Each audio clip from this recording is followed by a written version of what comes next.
Hello, मी एक doctor mummy आहे आणि ब्रेस्ट फिडिंगसोबत वर्क मॅनेज करणं माझ्यासाठी कधी कधी चॅलेंजिंग होतं. म्हणून आज मी तुम्हाला माझा एक्सपिरियन्स सांगणार आहे लव लॅब इलेक्ट्रिक ब्रेस्ट पंपसोबत. मला याचं डिझाईन आणि डिजिटल टचस्क्रीन खूप आवडली.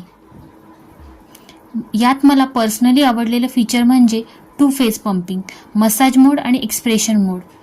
पहिला मसाज मोड ऑन करून 2 मिनटं होल्ड करायचं. त्यानंतर एक्सप्रेशन मोड ऑन करावा. यामध्ये लेवल कम्फर्टेबली सिलेक्ट करता येतात. जसं की तुम्ही या व्हिडिओमध्ये बघत आहात की मी लेवल सिलेक्ट करत आहे. तुम्हाला कम्फर्टेबल वाटेल ती लेवल तुम्ही सिलेक्ट करू शकता.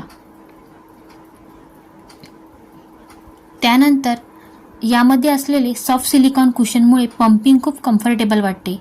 डॉक्टर म्हणून मी एक गोष्ट नक्कीच सांगू शकते, तुम्ही ब्रेस्ट पंप निवडताना कम्फर्टचा सुद्धा विचार करा. कम्फर्टला सुद्धा इम्पॉर्टन्स द्या. याची रिचार्जेबल बॅटरी आणि ड्युअल पॉवर ऑप्शन खूप युजफुल वाटले, कारण पंपिंग करण्यासाठी तुम्हाला प्रत्येक वेळेस प्लग शोधायची गरज नाही. तुम्ही सुद्धा वर्किंग मॉम किंवा ब्रेस्ट फिडिंग मॉम असाल तर सिंगल इलेक्ट्रिक ब्रेस्ट पंप म्हणून तुम्ही लव लॅब इलेक्ट्रिक ब्रेस्ट पंपचा नक्कीच विचार करू शकता.